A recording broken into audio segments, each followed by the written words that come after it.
कुरान कहता है या अय्युहल इंसान मा गर्रका बिरब्बिकल करीम, ओ भागे हुए इंसान आ, तुझे तेरा रब करीम बुला रहा है।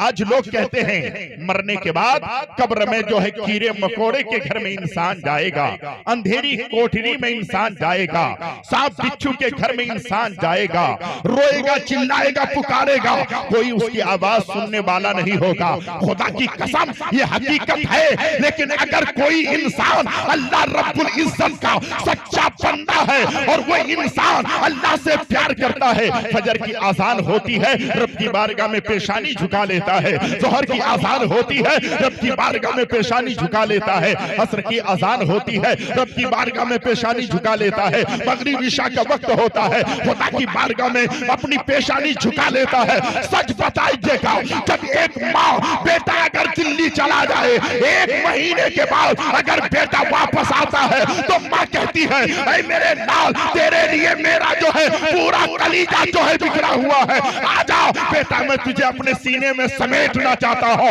खुदा की कसम, अगर खुदा का बंदा खुदा की इबादत किया है, मुस्तफा की शरीयत का पास कर रहा है, तो कब्र कहती है ऐ दीवाने आजा, तेरी माँ के गोद में जितना सुकून नहीं मिला है उससे ज्यादा सुकून आज तुझे कब्र की। नारे तकबीर, पूरा मजमा हाथ उठा के लगा नारे रिसालत, नारे रिसालत, मसला के आला हजरत, मसला के आला हजरत। वाह वाह वाह वाह। कब्र की तारीकी को अपनी निगाहों के सामने रखें, कब्र को अपनी निगाहों के सामने रखें। कितने रुस्तम पहलवान चले गए, बहादुर चले गए, दौलतमंद चले गए, ताकतवर चले गए, कुव्वतवर चले गए। कुरान की आयतों को मैं समझाना चाहता हूँ, उससे पहले आका की एक हदीस समाअत कर लें।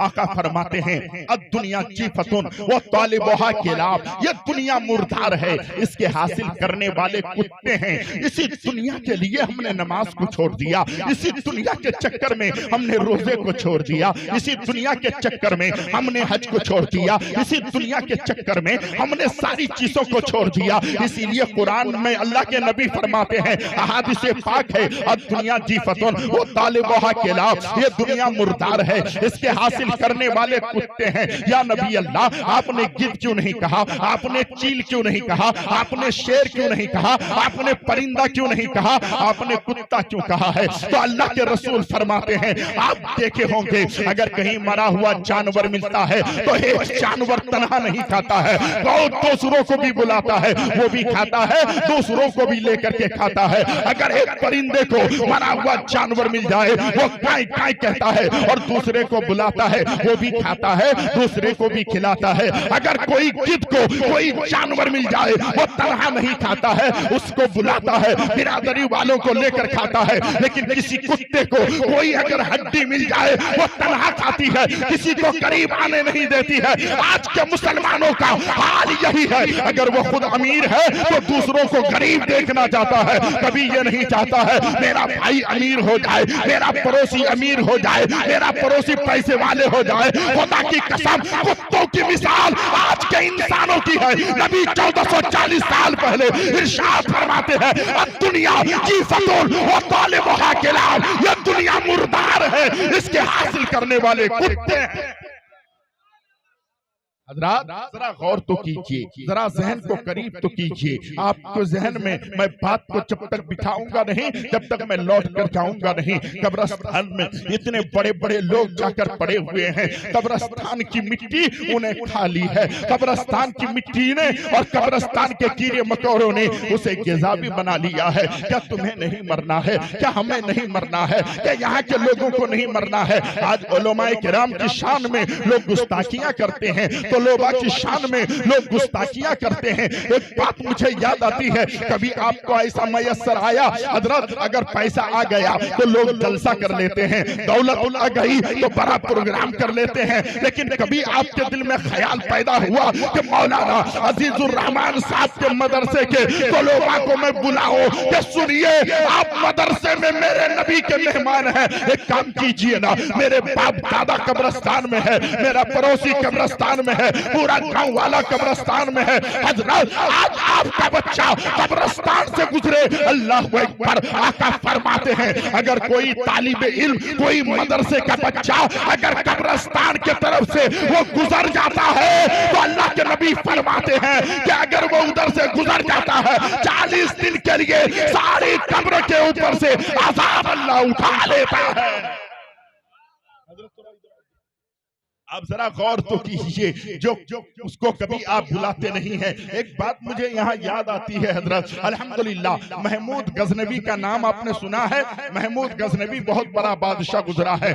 महमूद गजनवी सोचता था, महमूद गजनवी के दिल में ख्याल बरपा हुआ, सवाल पैदा हुआ। सवाल ये था, इसको जरूर नोट कीजिएगा अकमल भाई, अल्हम्दुलिल्लाह आप तमामी लोगों से मेरी गुजारिश है, हर आदमी आगे आके हर आदमी काम करे, हर आदमी दीन के काम करे, हर आदमी को अल्लाह सोच समझ अता करे। अल्लाह अकबर। महमूद गजनवी बादशाह वक्त हैं। महमूद गजनवी के दिल में सवाल पैदा हुआ कि लोग मुझे कहते हैं ऐ सबुक्तगीन के बेटे, ऐ सबुक्तगीन के बेटे। अब उसके दिल में ख्याल है कि बच्चा जब पैदा होता है, जब बच्चा छोटा सा रहता है, जब पैदा होता है तो बच्चे को पता नहीं होता मेरा बाप कौन है, मेरी माँ कौन है। जो उसको अपने गोद में रखती है, दुनिया कहती है ये इसकी माँ है। जो उसका उंगली पकड़ कर चलाता है, दुनिया कहती है ये इसका बाप है। लेकिन याद रखिएगा उसका बच्चे को शऊर तो नहीं होता है। तो महमूद गजनवी के दिल में पहला सवाल ये था कि क्या मैं सबुक्तगीन का बेटा हूँ, क्या हकीकत में मेरा बाप सबुक्तगीन है। ये पहला सवाल था। और दूसरा सवाल उसके जहन में उभरता है। दूसरा सवाल क्या जहन में उभरता है कि कयामत कायम होगी। आज एक बात बताइए, इंसान जो है ये सोच कर काम करता है कयामत कायम होने वाली है। उसके दिल में ये सवाल था क्या कयामत कायम होगी, यकीनी तौर पर होगी, मैं मर जाऊंगा, कयामत कब कायम होगी, कोई जरूरी है, सवाल जहन में था। तीसरा सवाल ये था कि मैं चलते फिरते जानता हूँ हदीस मुस्तफा है क्या अल उलमा वरसतुल अंबिया, आलिम नबी के वारिस हैं, तो वो झोपड़ी में रहने वाला नबी का वारिस कैसे हो सकता है, यानी फटे मकान में रहने वाला वो नबी का वारिस कैसे हो सकता है। 4000 कमाने वाला नबी का वारिस कैसे हो सकता है। मुस्तफा की औलाद और वारिस कैसे हो सकता है, वारिस किसे कहा जाता है, ये कैसे हो सकता है। अल्लाह अकबर। 3 सवाल उसके जहन में था, लेकिन सवाल का जवाब किसी से ले भी नहीं रहा था। दिल में सवाल था मेरा बाप सबुक्तगीन है कि नहीं, और दूसरा सवाल कयामत कायम होगी कि नहीं, और तीसरा सवाल था ये आलिम छोटी झोपड़ी में रहने वाले, फटे पुराने कपड़े में रहने वाले, ये नबी का वारिस कैसे हो सकता है। ये 3 सवाल उसके जहन में था। महमूद गजनवी वक्त का वो बादशाह है, आप जानते हैं अल्लाह अकबर। अयाज नाम का उसके घर में एक नौकर था, अयाज का बेटा। अल्लाह अकबर, कुर्बान जाओ मुसलमानों।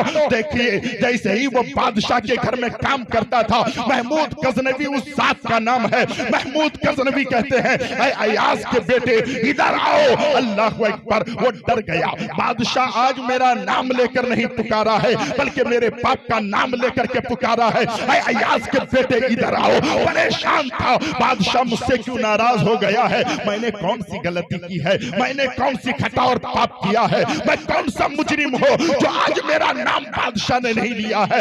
डर रहा था। अपने पापा अयाज से कहता है बाबा बादशाह मुझसे नाराज हो गया है, आज मेरा नाम नहीं लिया है, आपका नाम लेकर मुझे बुलाया है। अयाज के बेटे इधर आओ, मैं बड़ा परेशान हूँ। अल्लाह अकबर। अयाज उसका नौकर था, जाकर कहते हैं महमूद गजनवी आज आपने अपने मेरे बेटे को नाम लेकर नहीं पुकारा है, बल्कि आपने ये कहा है अयाज के बेटे इधर आओ। हुजूर क्या मतलब है। महमूद गजनवी कहते हैं खुदा की कसम कोई बात नहीं है, मैं जब जब भी आपके बेटे को बुलाया हो तो बावजू होकर बुलाया हो। आज मैं वजू से नहीं था, इसलिए मैंने अपने मुंह से तुम्हारे बेटे का नाम नहीं लिया। नारे तकबीर, नारे रिसालत, नारे हैदरी, हजरत अल्लाह मौलाना मोहम्मद मनसर नवाज साहब किबला। नारे तकबीर, नारे रिसालत।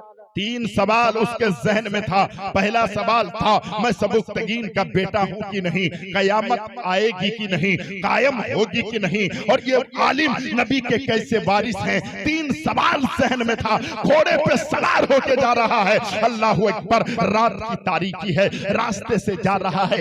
एक मदरसे का बच्चा, सर पे टोपी थी उसकी, और वो बच्चा जो है, एक तेली की दुकान है, तेली की दुकान, तेली की दुकान में लालटेन जल रही है, चिराग चल रहा है, और उस चिराग की रोशनी यानी दरवाजा बंद करने के बाद थोड़ी सी सुराख से उसकी रोशनी बाहर आई है। ये बच्चा वहां जाता है, और जाने के बाद यानी उस रोशनी से अपनी किताब को देखता है, हदीस के पन्ने को, इबारत को देखता है। वो बच्चा निकलता है, फिर पढ़ने लगता है। अल्लाह अकबर। महमूद गजनवी घोड़े पे सवार होके जा रहा था। जब महमूद गजनवी की नजर पड़ी है, उस बच्चे से कहते हैं, ऐ बच्चा, तू रात की तारीकी में आकर क्या कर रहा है? उस बच्चे ने कहा, अभी तो किल्लत है, यानी रॉकेल और तेल भी नहीं है। मदरसे में तो आप जानते ही हैं गुर्बत का हाल है। मदरसे के असातिज़ा, मदरसे के उलमा ने 1.5 घंटा 2 घंटा चिराग को जला लेते हैं। उसी में हर बच्चे को याद करना होता है। मुझे सबक याद नहीं होता तो मैं मदरसे से निकल जाता हूँ। रोशनी का इंतजाम नहीं है, तो ये तेली की दुकान से, इस फाटक के थोड़ी सी सुराग से थोड़ी सी रोशनी आती है, और उसी रोशनी से मैं जो है सबक याद कर लेता हूँ। इसीलिए मैं आया हूँ। महमूद गजनवी के दिल में 3 सवाल था, लेकिन जब बच्चे की बात सुनता है, अल्लाह अकबर, उसने कहा कि ऐ बच्चे, जरा मेरे साथ चलो, मेरे महल में चलो। महल में लेकर गए, और उनके महल में एक बहुत बड़ी लालटीन थी। उस लालटीन को दे दिया, और एक आदमी से कहा, सुनो ऐ मेरे नौकर, सुनो, इस लालटीन से जब तेल खत्म हो जाए तो यहाँ से लेके जाना, और लालटेन में तेल जला देना, अल्लाह अकबर दे देना। अल्लाह अकबर। कुर्बान जाओ मुसलमानों। महमूद गजनवी के दिल में 3 सवाल था। पहला सवाल को याद रखिएगा, मेरा बाप सबुक्तगीन है कि नहीं, कयामत कायम होगी कि नहीं, ये आलिम नबी के वारिस है कि नहीं। 3 सवाल जहन में था। अब रात में सोया है, इस बच्चे को लालटेन दिया है। रात में जब सोया है तो दिल की दुनिया बदल गई है, दिल की दुनिया बदली है। बिस्तर में है, आकाए दो जहां तशरीफ लाए हैं, मेरे मुस्तफा जलवा गरी फरमा चुके हैं। तभी तो शायर कहता है, क्या कहता है? लोग कहते हैं मदीने मदीने की बात करते हो, क्या तुम मदीने को देख रहे हो, मदीने के मुस्तफा को देख रहे हो? मैंने कहा, ना हंजार कान खोल के सुन ले, नालायक कान खोल के सुन ले, तुम मदीने के मुस्तफा की बात करता है। दोनों आंखों का नाबीना है, आंखों से देख नहीं सकता है, लेकिन इश्क मुस्तफा घर कर गई है। रोते रोते कहता है, ऐसा मेरे हुजूर, ऐसा मेरे हुजूर कई बार हो गया, ऐसा मेरे हुजूर कई बार हो गया, आंखें थी बंद आपका दीदार हो गया। दिल की दुनिया बदल गई। इनको खत्म कर दें, आवाज देते हैं। दिल की दुनिया बदली।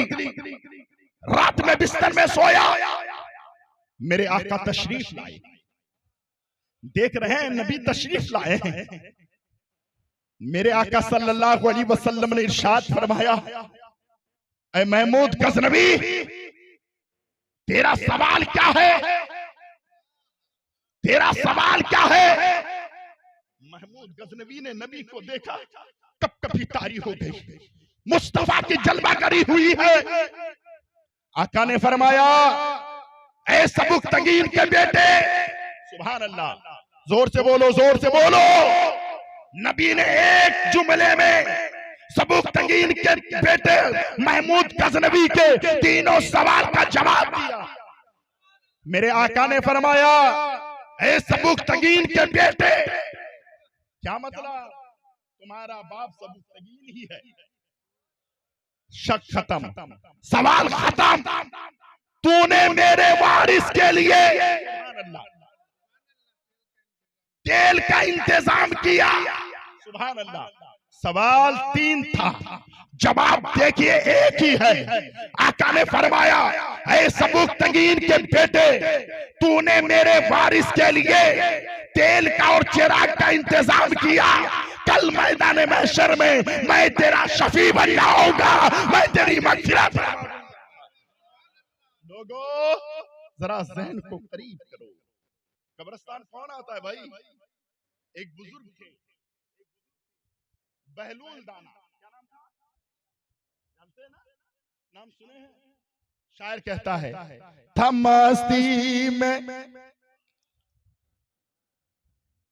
मस्ती में एक दिन नबी का दीवाना, जिसे लोग कहते हैं बहलूल दाना।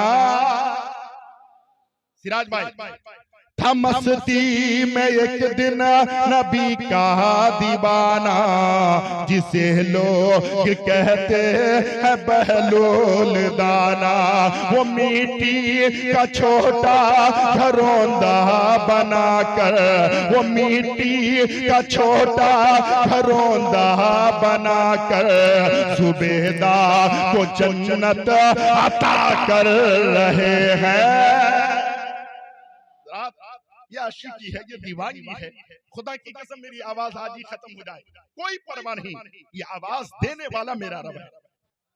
जब चाहेगा ले लेगा। मैं किसी और का जिक्र नहीं करता, मैं अगर जिक्र करता हूं तो अपने नबी का जिक्र करता हूं। जिस नबी का जिक्र करने से ज़बान भी महकती है, मकान भी महकने लगता है। हज़रात आइए तारीख पढ़िए, आपकी समझ में बात आएगी। बहलूल दाना कब्रिस्तान में बैठे, हम लोगों को कभी मौका मिला, कोई मरेगा तब कब्रिस्तान, शबे बारात आएगी तब कब्रिस्तान, इसके अलावा हम कभी कब्रिस्तान नहीं आते। बहलूल दाना कब्रिस्तान में बैठे रहते, कब्रिस्तान से उठते नहीं, बैठे रहते। लोगों ने कहा बाबा चलो ना चिंतला के जो है मार्केट घूम के आते हैं, चलो कलिया चाय बड़ी अच्छी मिलती है, चलो ना मालदा टाउन क्या कहना, चलो ना रायगंज, चलो यहाँ से निकलो, लोगों में जाकर बैठेंगे, भीड़ भाड़ में बैठेंगे, इधर उधर की बातें होगी। बाबा चलो ना। बहलूल दाना ने मुस्कुराया, कहा मुझे कहाँ जाने कहते हो, मैं देखता हूँ जितने भी लोग हैं वो तो यहीं आ रहे हैं। वक्त का मुकर्रिर यहीं आ रहा है, शायर यहीं आ रहा है, दौलतमंद यहीं आ रहा है, हाजी साहब यहीं आ रहा है, प्रोफेसर साहब यहीं आ रहा है, माइक वाला यहीं आ रहा है, टेन वाला यहीं आ रहा है, दुकानदार यहीं आ रहा है, यूट्यूब वाला यहीं आ रहा है, औरतें यहीं आ रही है, बच्चियां यहीं आ रही है, नौजवान यहीं आ रहा है, शागिर यहीं आ रहा है, पीर यहीं आ रहा है, मुरीद यहीं आ रहा है। मैं यहाँ बैठा हूँ, सुनो, यहाँ से मैंने किसी को जाते हुए नहीं देखा है और किसी को यहाँ आते हुए देखा है। कब्रिस्तान जाने की जगह है, यहाँ से कोई वापस नहीं जाता है। ये जलसे में ना, क्या नाम बोले, आपकी बीवी है ना, अगर वो इजाजत नहीं दे तो मुझे फ्री में बुलाइए, चाची को मैं समझाऊंगा। अगर कब्र में मेरे आका ने मुंह फेर लिया, कब्र में मेरे आका ने अगर मुंह फेर लिया, बताओ कहां जाओ, कौन आपका हामी और मददगार होगा। चाचा आप मुझे 1100 रुपए इस जलसे में दिए, मुझे खुशी नहीं हुई, लेकिन अगर आपने दाढ़ी रख ली, खुदा की कसम मेरा यहाँ आना भी कबूल है, मेरे भाइयों का जलसा कराना भी कबूल है। हम यहाँ मुस्कुरा रहे हैं, मरने वाले कब्रिस्तान में मुस्कुरा रहे हैं। मैंने ऐसी औलाद छोड़ी है, मैंने ऐसा बेटा छोड़ा है, मैंने ऐसे गांव के रफीक और शफीक को छोड़ा है। हम चले गए हैं, हमारे लिए मग़फ़िरत की दुआएं की जा रही है, बख्शिश की नजात की दुआएं। सुभान अल्लाह, एक भाई हो गया मेरा। चाचा याद रखिएगा, तकरीर खत्म करते हैं। हाँ नहीं, ज्यादा मत सुनिए, कम सुनिए, अमल ज्यादा कीजिए। मेरी तबीयत रियल में, अल्लाह उसका रसूल गवाह, सुनने वाले मेरे भाई लोग जानते खुद। मैं 2 शेर मेरे भाईजान जिनके घर में ठहरे हैं, इसराफिल भाई, उनके साहबजादे बहुत बड़ी मेहनत की। हमारे भाई ने बार बार कहा कि हज़रत 2-3 शेर पढ़िएगा ही, इजाजत है तो मैं